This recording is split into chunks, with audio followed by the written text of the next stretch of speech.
Hey everybody, welcome back to the Court of Random Opinion. My name is Lauren Neidigh. Sorry I'm late, but well, if you've been here before, you know that I'm kind of on time for what I usually am. So, just a reminder before we get started here, I'm going to be at Zach's show tonight at Tempe Improv. So if you guys are nearby and you want to come see us, you can go to nofilterlive.com to learn a little more about that, and that's where you would get your tickets. So, a couple more things, just because I'm seeing a lot of this in the live chat over here before we're starting.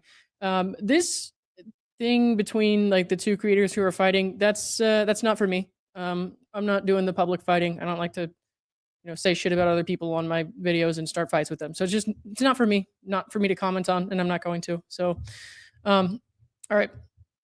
So we have this response to Blake Lively's motion for a protective order regarding her deposition. Now she wants the judge to force Wayfair to conduct it at the location of her choosing for reasons that makes sense to her, I guess. When we read that letter the other day, which I think was a couple days ago. And then the judge said, you can come back with a 2-page response. And that was due today. So we're going to look at that 2-page response right now. As far as this subpoena issue. So I'm going to talk about that at Zach's show tonight. As far as my kind of response to that and why my line of thinking is the way that it is. But you guys know that over the last couple months, I've multiple times, come out with the help of many of you in this community, with videos that say, we don't believe that this man sexually harassed Blake Lively, and she doesn't speak for us. And apparently Ezra Hudson will not even speak to me because she still hasn't answered my email from 4 days ago now, trying to confirm that this subpoena was in fact real. And I guess, you've all seen Andy's phone call by now, what happened there and how they were not giving a straight answer. The answer is yes or no, I did not send a subpoena for your information. It is not a difficult question to answer.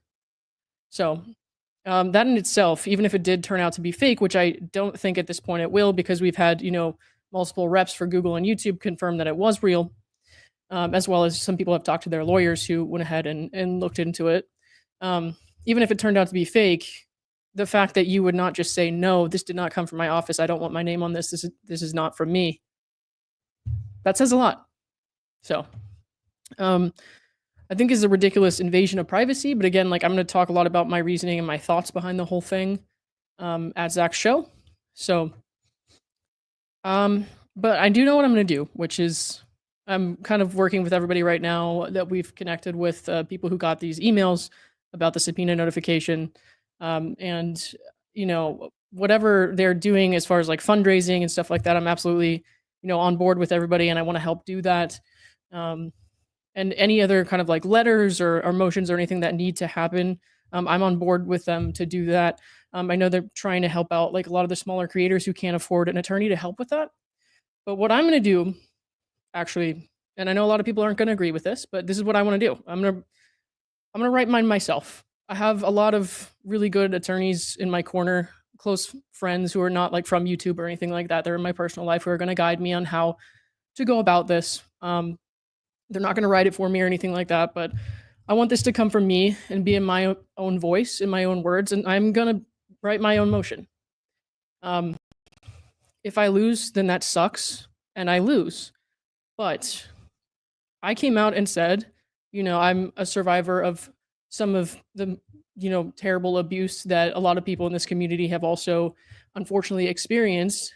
And somebody who's been through some of the harassment that Blake Lively actually, says that she has been through, kind of sexual harassment and that kind of discomfort in the workplace, and just had conflicts and with people who were above me that I couldn't really say no to a lot of the time. And it's horrible. And I hate the way that she's standing up and saying I'm here to protect everyone in this situation. And then she's but by the way, not you. I don't like you. Give me your bank account information, your IP addresses and all that shit, whatever she's asking for.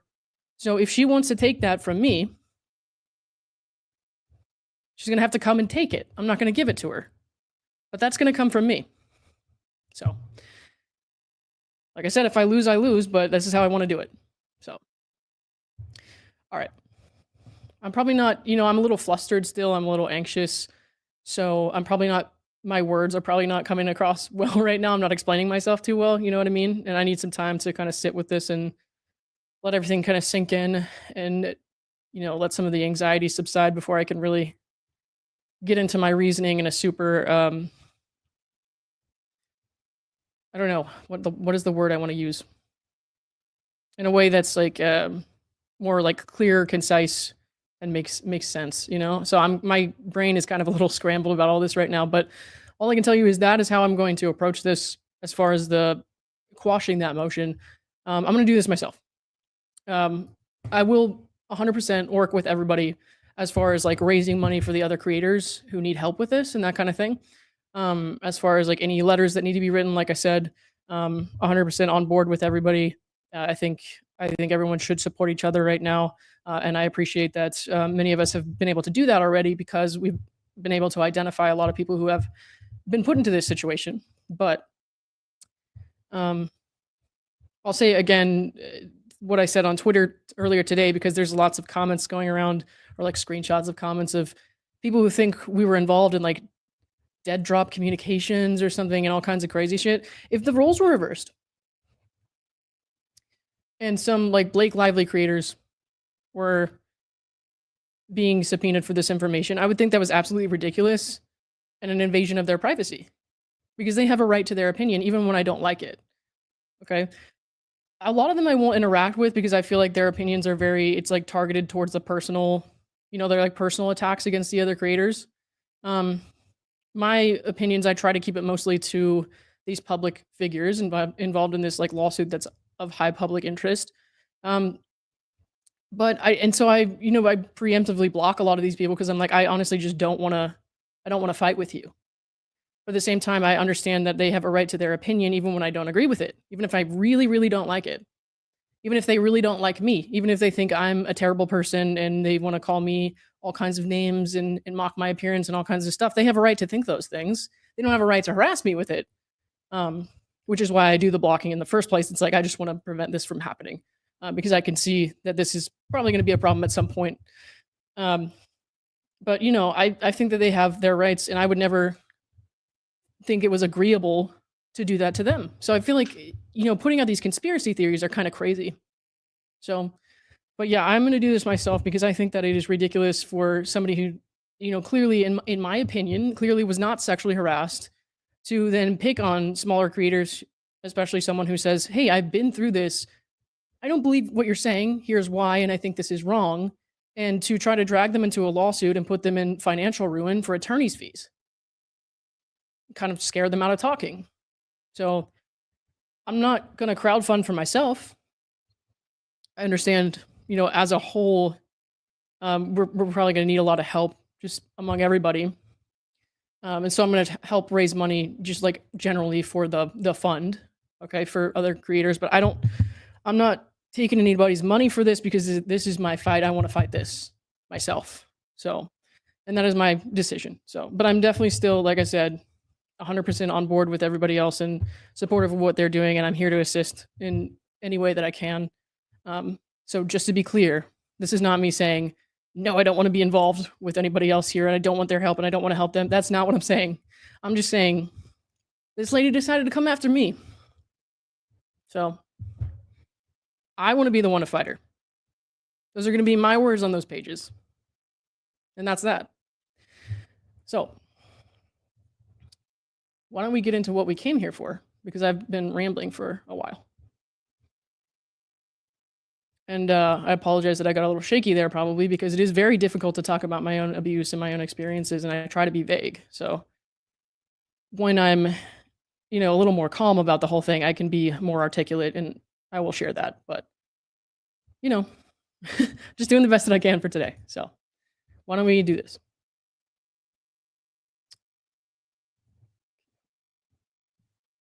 Defendants oppose Blake Lively's motion for a protective order precluding her deposition at the Manhattan office of the Wayfarer Parties Council, MSF, as noticed, and directing that it occurs at a location of her choosing. The motion, a masterclass in hyperbole, should be denied. Lively relies solely on inapplicable authority and unsupported accusations about opposing counsel and their motives. Lively does not present a single fact to support her allegations of a plot. to use the deposition as a publicity stunt. And I agree with that. She threw that out there, but she really didn't say anything to back it up. Lively is a plaintiff who has hurled serious allegations of misconduct against the Wayfarer parties. Like all defendants, the Wayfarer parties are entitled to depose Lively to develop evidence crucial to their defense. They are also entitled to choose the location of the deposition, which they did. The presumption in favor of the location selected by the noticing party may only be rebutted by a showing that the circumstances weigh against the designated location. Okay. Lively fails to rebut the presumption, mere speculation of an ulterior motive, rather than a legitimate need for the plaintiff's deposition, is insufficient. In assessing the circumstances, courts apply Rule 26C's good cause standard in their analysis, considering cost, convenience, and litigation efficiency. Give me one sec here, guys.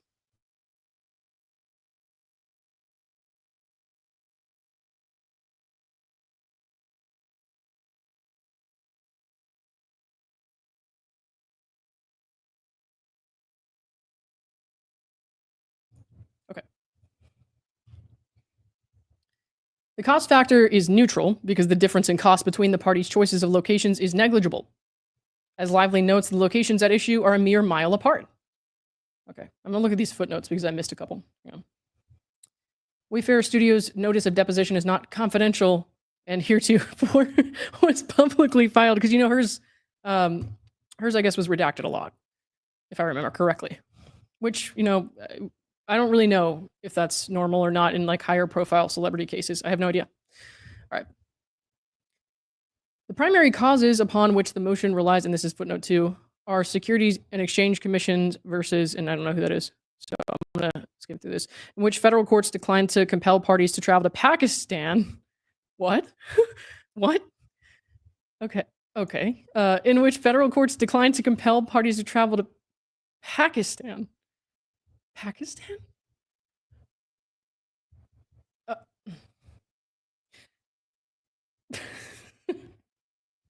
Okay. To conduct deposition. Wait, did she actually? Oh my god. Because I didn't read the cases that she cited, obviously. I never really read the cases because I don't have the time. I got a job and a life. And none of those involve being a lawyer. So okay. So she's citing a case that relies on.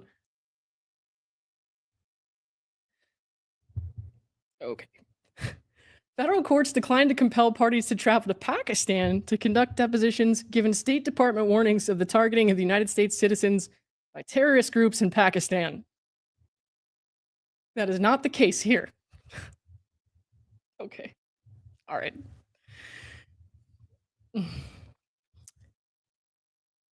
Footnote 3 here says, unfounded and gratuitous criticism of opposing counsel has become a recurring theme in Lively's filings with this court.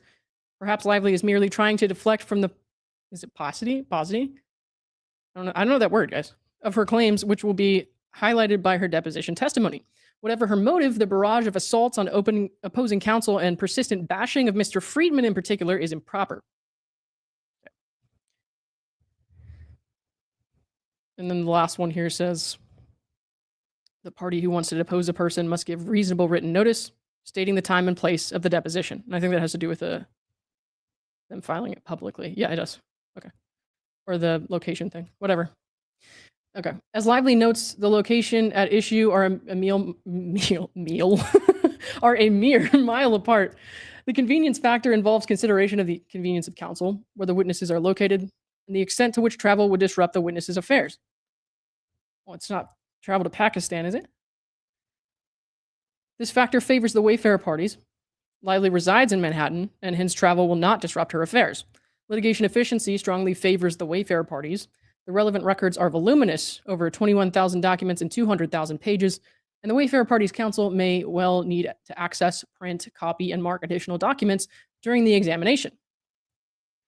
In other words, the resources necessary to effectively examine Lively are available at MSF, not the location that Lively proposes. Moreover, during breaks, the Wayfarer parties' counsel will want to confer with co-counsel present in the office but not in the deposition room. These routine situations are why the noticing party presumptively has the right to choose the location of the deposition, a fact that Lively's counsel does not refute. One sec here, guys.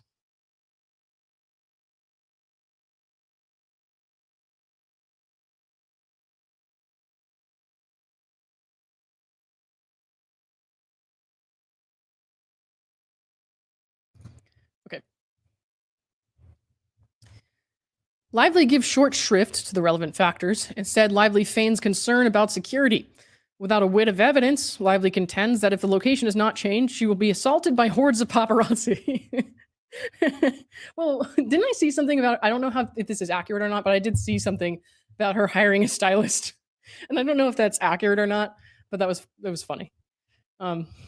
Assaulted by hordes of paparazzi, and the Wayfarer parties may invite the press or hostile third parties to the deposition, which is random as fuck.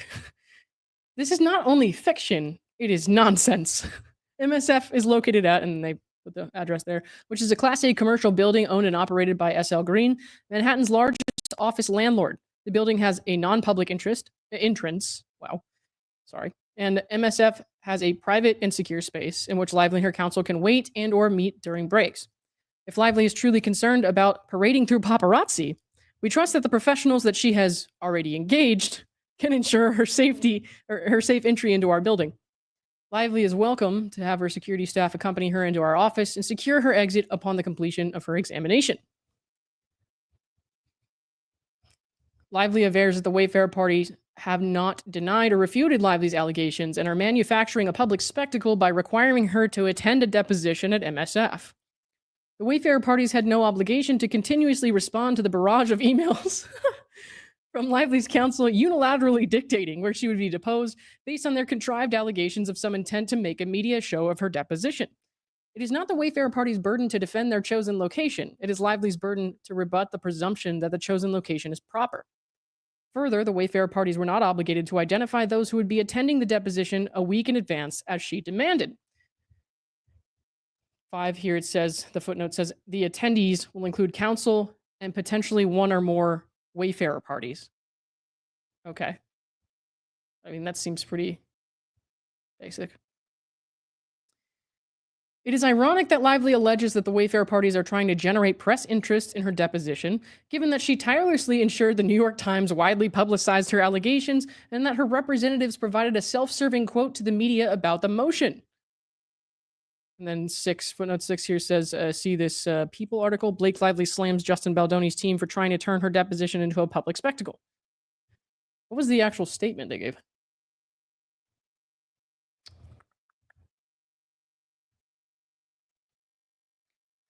Justin Baldoni's lawyer has tried to make this matter a public spectacle at every turn, even proposing to sell tickets to a televised deposition at Madison Square Garden. This is a serious matter of sexual harassment and retaliation. Okay. And it deserves to be treated as such.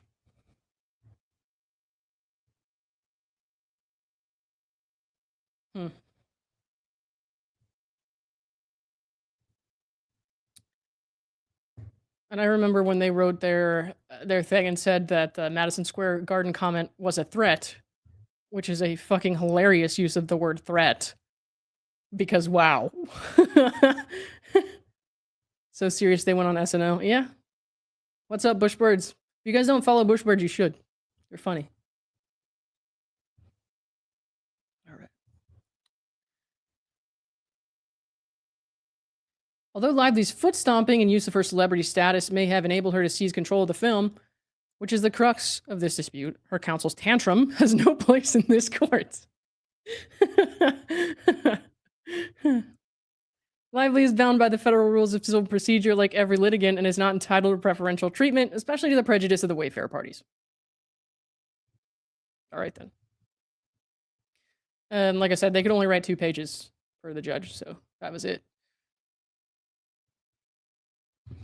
Actually, you know, let me pull those guys up for you.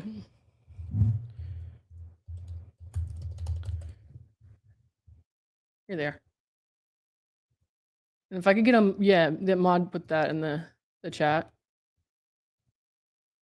I gotta share the screen again, don't I?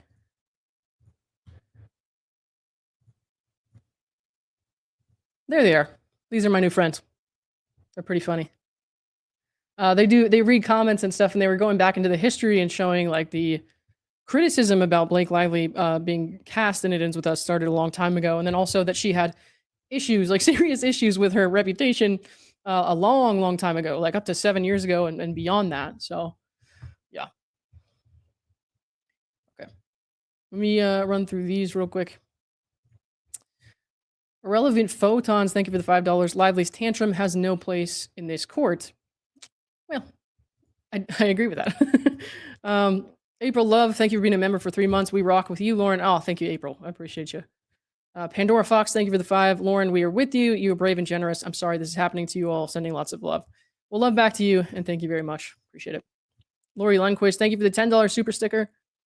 Let's see. Don DeVito, what's going on? Thank you for the $10. Good for you. Stay strong, Lauren. You're awesome. We're all here for you. Well, I appreciate it. I certainly appreciate it. Thank you. The Infinite Timeline, thank you for the $6 super sticker. Crafted Moments, thank you for the 5. Oh my gosh. You guys are so nice today. Thank you. Miss Busted Can of Biscuits, what's going on? Thank you for the $20. I appreciate you. I don't know if there was supposed to be a message with that, but if there wasn't, I missed it. I'm so sorry. And Strawberry, thank you for the 5. Much love back to you. All right. Thanks, everybody. I'm, like I said, going to be at Zach's show tonight. Starts at 6 p.m. at 10 p.m. Improv. So I'll see you there if you are around. And if not, then I will, I'm sure I'll be back on here tomorrow. So thanks, everyone. Bye. Oh, wait. Georgie, thank you for the $5 super sticker. Sorry, I almost missed you there. All right. I'll be seeing you soon. Thanks.